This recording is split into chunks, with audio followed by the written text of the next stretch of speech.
Media बंधुओं, शुक्रिया आपका बहुत। यहीं बगल में रहना। मीडिया बंधुओं, जैसा कि आप लोगों को ये विदित है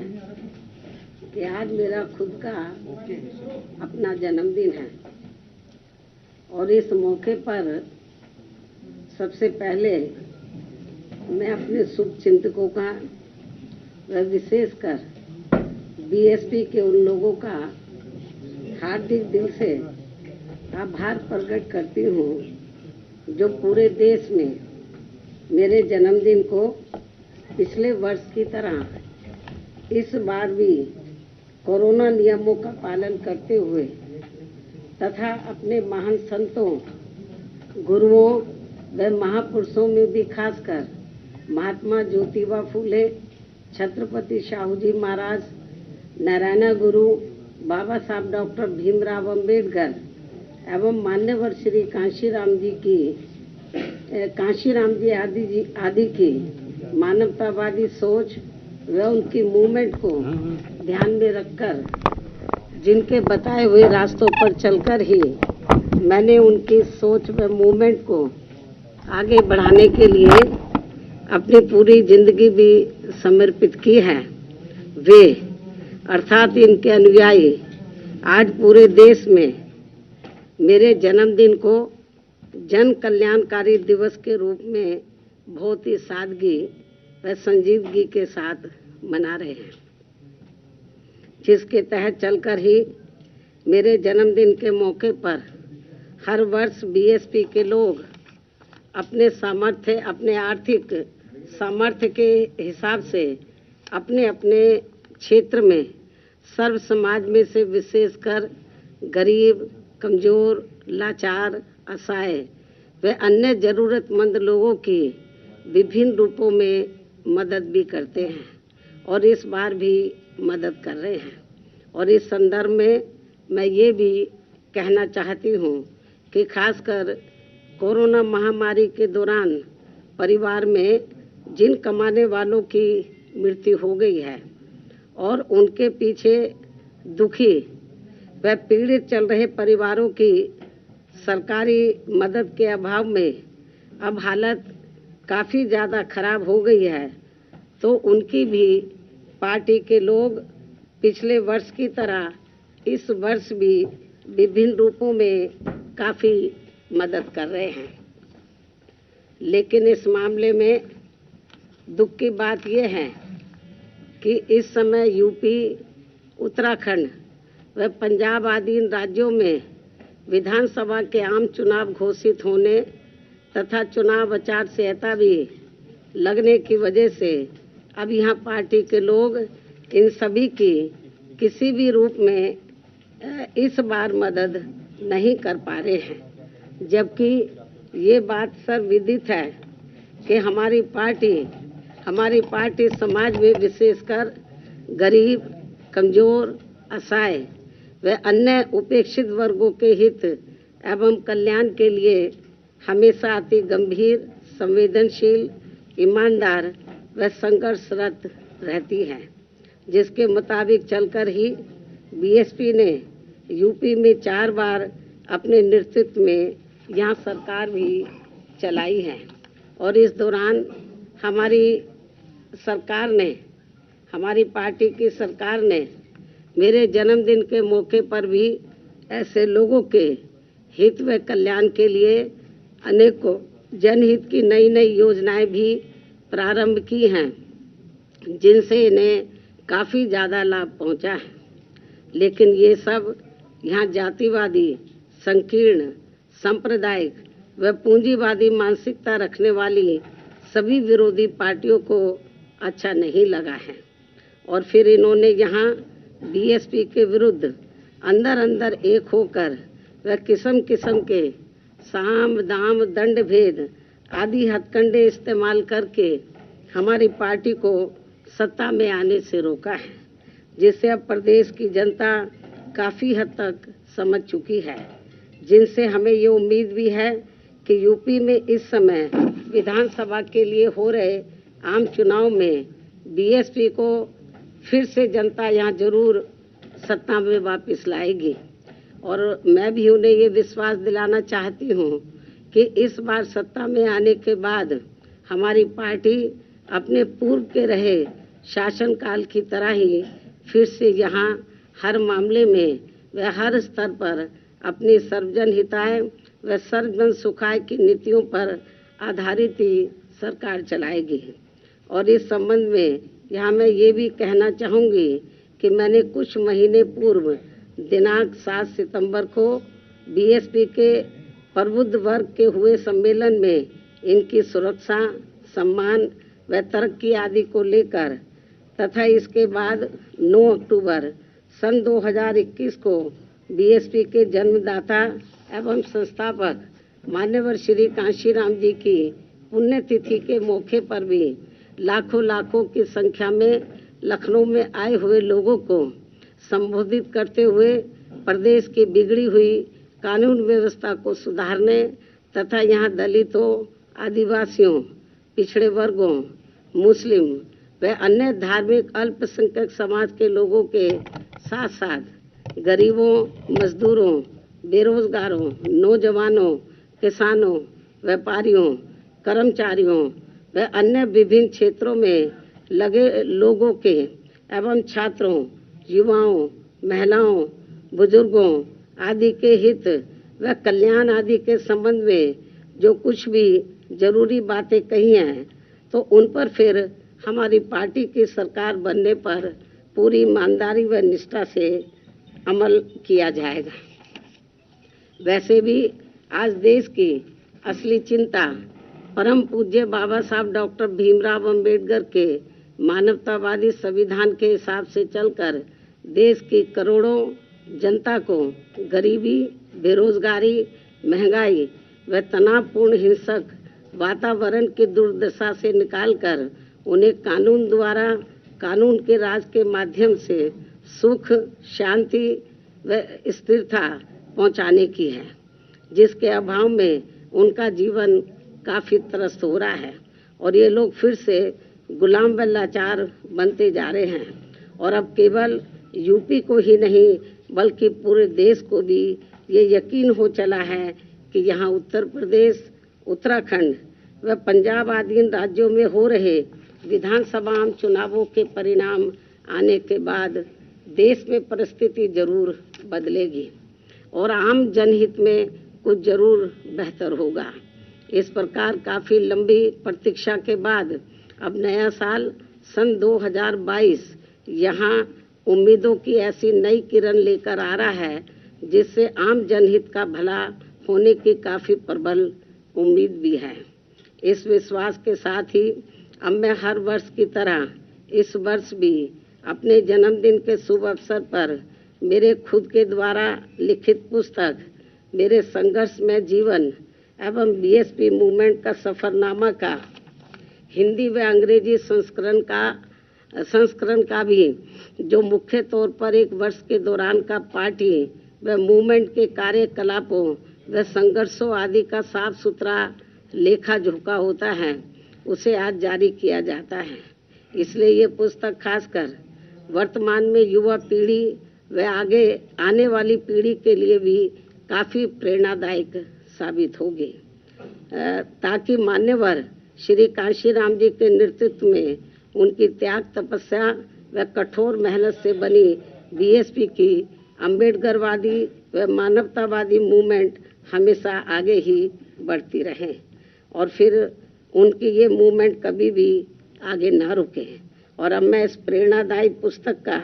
विमोचन करूं, लेकिन इससे पहले आज मैं अपने जन्मदिन के मौके पर खासकर यूपी, उत्तराखंड व पंजाब में अपनी पार्टी के लोगों से ये भी अनुरोध करती हूँ कि पार्टी के जो लोग यहाँ चुनाव आचार संहिता लगने की वजह से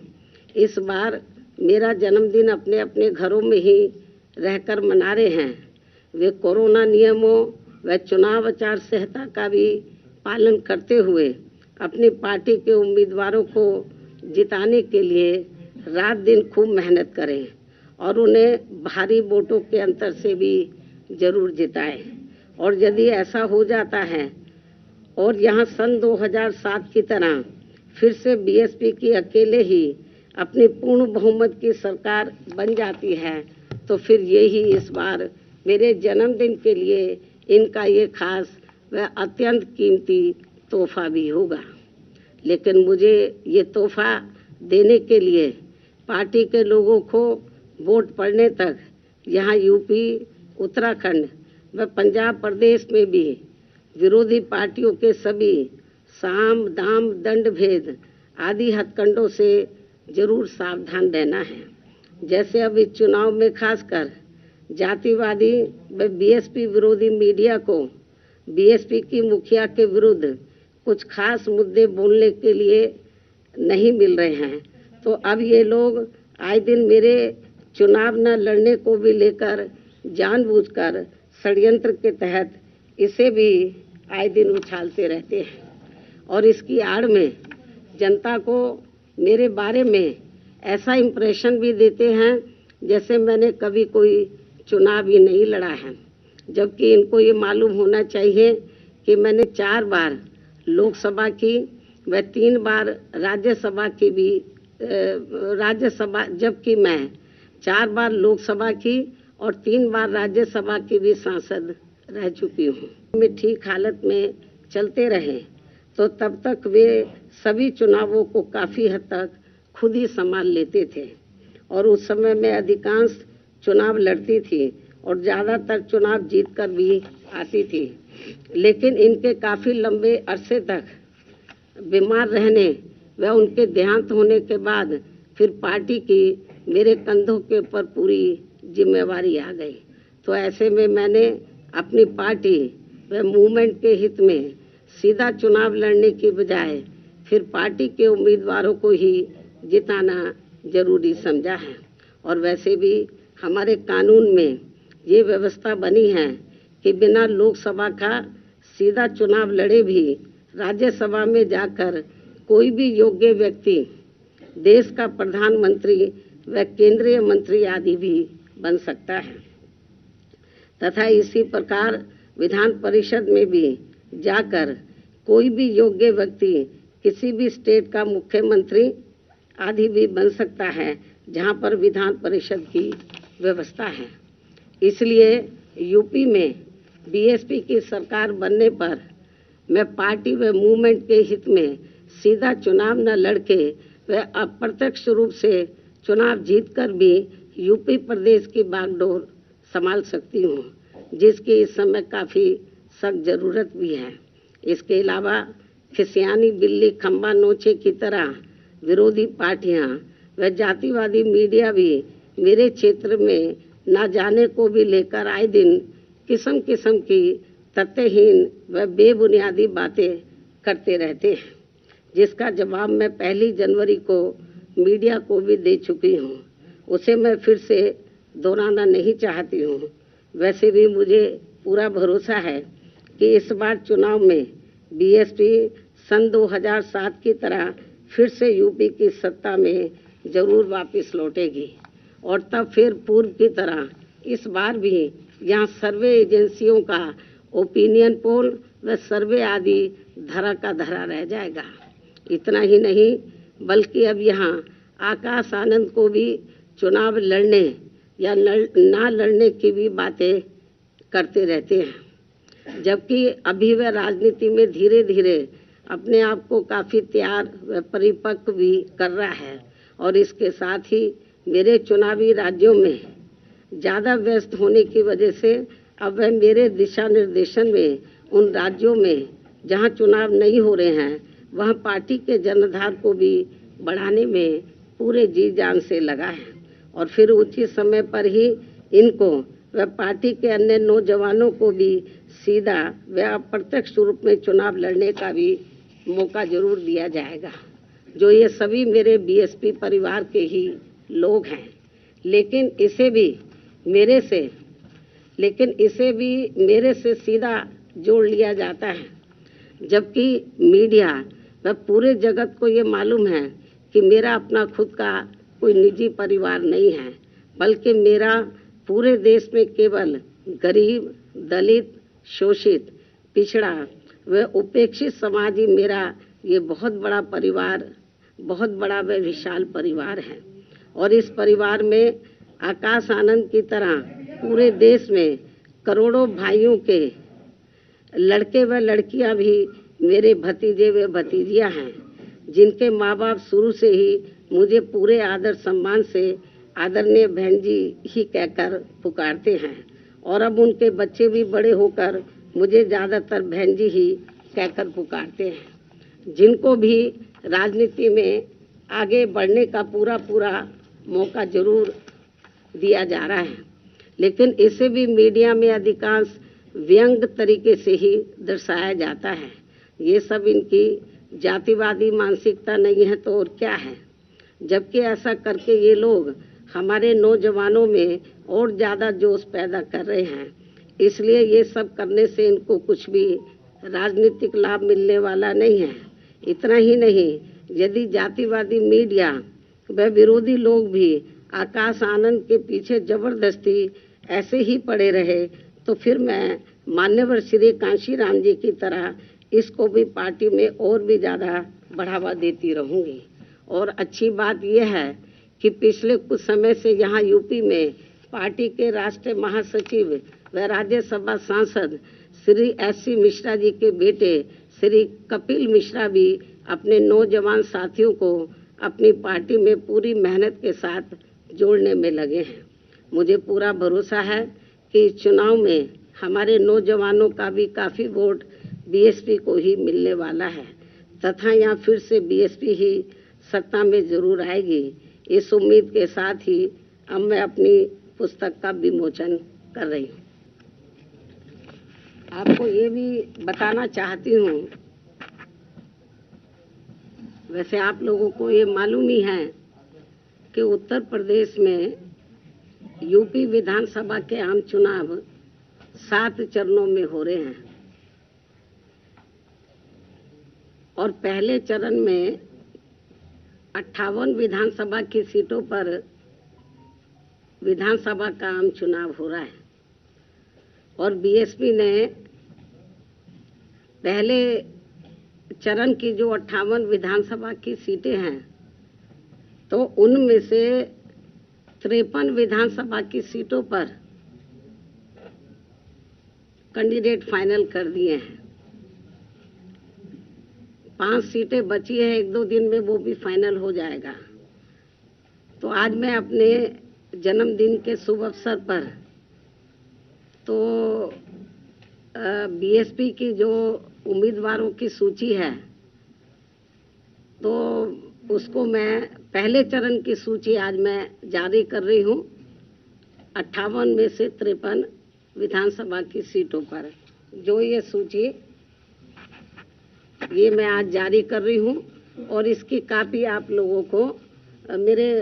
प्रेस के बाद खत्म होने के बाद इसकी एक प्रति आप लोगों को दे दी जाएगी।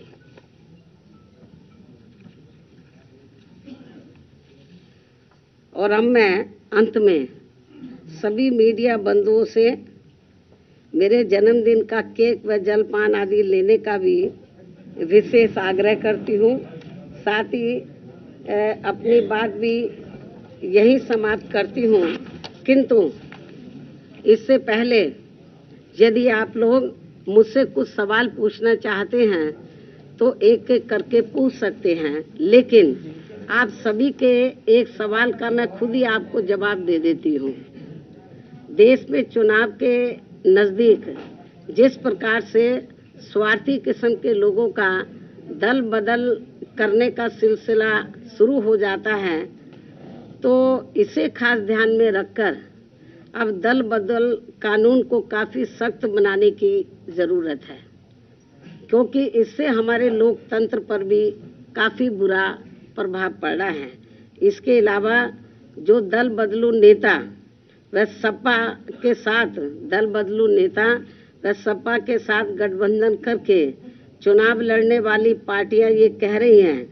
कि ये पार्टी यानी कि Samajwadi party SC, ST, OBC और MC यानी कि माइनॉरिटीज कम्युनिटीज वर्गों के हितों की व इनके संतों,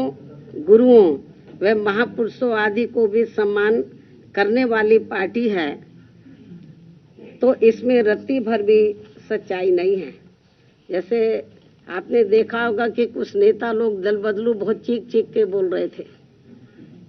कि ये समाजवादी पार्टी के साथ साथ अम्बेडकरवादी पार्टी भी है, ये है वो है। आप लोगों ने देखा होगा, मतलब वो चिल्ला चिल्ला के बोल रहे थे। लेकिन जो ये कह रहे थे कि ये पार्टी समाजवादी पार्टी जो है ये समाजवादी के साथ साथ अम्बेडकरवादी भी है, SC ST OBC और विशेषकर माइनॉरिटीज के हितों की पार्टी है, लेकिन जिसमें रत्ती भर भी सच्चाई नहीं है। क्योंकि जिस समाजवादी पार्टी ने दलितों के सरकारी नौकरियों में पदोन्नति को लेकर लाए गए विधेयक को राज्यसभा में फाड़कर फेंक दिया था और इस विधेयक को पास नहीं होने दिया था, जो अभी तक भी लटका पड़ा है, तो ये भी इनको जानना चाहिए। तो ये कैसे दलित हितैषी पार्टी हो सकती है? साथ ही दलित समाज में जन्मे संतों, गुरुओं व महापुरुषों के नाम पर रखे गए जो कुछ जिलों के या जो कल्याणकारी योजनाएं हैं, जो भी हमने काम किए, तो उनका सपा ने हमेशा विरोध किया है। और इस संदर्भ में मैं आपको ये बताना चाहती हूँ, जब मेरी सरकार थी तो मेरी सरकार ने भदोई के नाम से नया जिला बनाया, आप लोगों को मालूम है। तो इसी पार्टी की सरकार ने, समाजवादी पार्टी की सरकार ने दलित समाज में जन्मे संत गुरु रविदास जी के नाम पर रखे गए नए भदोई जिले का नाम भी बदल दिया। ये पूर्वांचल के लोग अच्छे प्रकार से जानते हैं, और जिनको खास तौर से पूरा देश और यूपी में, खासकर पूरे यूपी में और पूर्वांचल में संत गुरु रविदास जी को बहुत आदर सम्मान देते हैं, उनकी बहुत कदर करते हैं, उनके बताए हुए रास्ते पर चलते हैं, उनकी वानियों पर अमल करते हैं। लेकिन दुख इस बात का है कि समाजवादी पार्टी की सरकार ने, मेरी सरकार ने इस भदोई के नाम से जो नया जिला बना, इसका नाम संत गुरु रविदास जी के नाम से रखा। लेकिन ये इतना दलित हितैषी है, इतना आदर सम्मान करता है कि सत्ता में आते ही उसने रविदास जी का जो नाम रखा था भदोई का, उसको बदल दिया। आप समझ सकते हैं। इतना ही नहीं, बल्कि इसी पार्टी ने अपने सत्ता में रहते हुए पिछड़े वर्ग में केवल अपने यादव समाज का ही अधिकांश ध्यान रखा है, बाकी पिछड़ी जातियों का नहीं। जबकि बीएसपी ने दलितों के साथ साथ यादव सहित सभी पिछड़ी जातियों का भी बराबर ध्यान रखा है, उनके विकास व उत्थान का। इसी प्रकार इस पार्टी ने अपनी हुकूमत के दौरान खूब दंगे भी कराकर हिंदू मुस्लिम भाईचारे को तोड़ा है। साथ ही चुनाव में भी खासकर मुसलमानों का तो इस पार्टी ने वोट तो जरूर लिया है, लेकिन टिकट व सरकार में भागीदारी देने के मामले में भी अधिकांश इनकी उपेक्षा ही की है। और इस बार भी सपा की जारी की गई पहली सूची में इनकी काफ़ी उपेक्षा की गई है। मुस्लिम समाज की टिकट डिस्ट्रीब्यूशन के मामले में काफ़ी उपेक्षा की गई है, जबकि बीएसपी ने हर चुनाव में खासकर मुस्लिम बाहुल्य क्षेत्रों में मुस्लिम समाज को उचित भागीदारी दी है और सरकार बनने पर इनके जान माल व मजहब की भी पूरी हिफाजत की है। साथ ही इनके विकास व उत्थान का भी विशेष ध्यान रखा है। इसके अलावा हमारी पार्टी की रही सरकार ने दलितों, आदिवासियों, पिछड़े वर्गों, अकलियतों के साथ साथ अपर कास्ट समाज के भी सभी वर्गों के हित व कल्याण का भी पूरा ध्यान रखा है। तो इसलिए तो दल बदलू लोग और खास तौर से जो छोटे छोटे दल जो सपा के साथ गठबंधन करके चुनाव लड़े हैं, तो जो इस किस्म की बातें कर रहे हैं कि सपा दलित हितैषी पार्टी है, ओबीसी की हितैषी पार्टी है, इनके संतों, गुरुओं और महापुरुषों का पूरा आदर सम्मान करती है, इसमें रत्ती भर भी सच्चाई नहीं है। इस सरकार ने जो धार्मिक अल्पसंख्यक समाज में से जो मुस्लिम समाज के लोग हैं, तो उनके ना हितों का ध्यान रखा और ना टिकट बंटवारे के मामले में और ना ही सरकार में भागीदारी देने के मामले में इनके हितों का ध्यान रखा है। तो ये सब आप लोगों को मालूम है। आप ये सवाल पूछते तो मैंने पहले ही टुकड़ों टुकड़ों में पूछते मैंने पूरा इसका जवाब आप लोगों को दे दिया। अब आप पूछिए, एक एक करके पूछो।